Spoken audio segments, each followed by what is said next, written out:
एक मकड़ी अपना जाला बनाने हेतु उपयुक्त स्थान की तलाश में थी।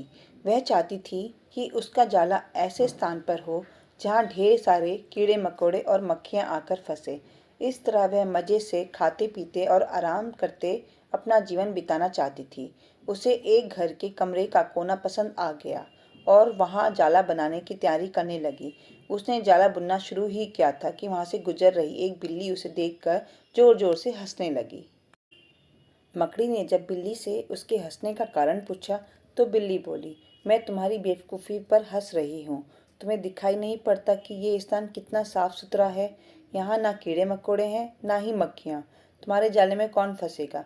बिल्ली की बात सुनकर मकड़ी ने कमरे के उस कोने से जाला बनाने का विचार त्याग दिया और दूसरे स्थान की तलाश करने लगी। उसने घर के बरामदे में लगी एक खिड़की देखी और वह वहाँ जाला बुनने लगी। उसने आधा जाला बुनकर तैयार कर लिया था।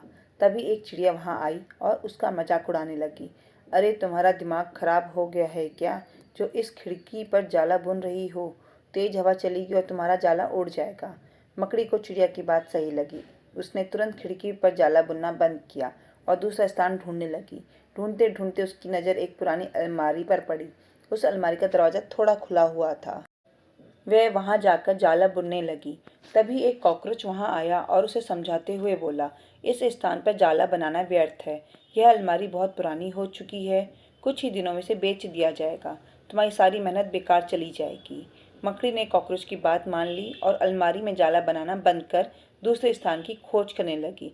लेकिन इन सब के बीच पूरा दिन निकल चुका था। वह थक गई थी और भूख प्यास से उसका हाल बेहाल हो चुका था। अब उसमें इतनी हिम्मत नहीं रह गई थी कि वह जाला बना सके।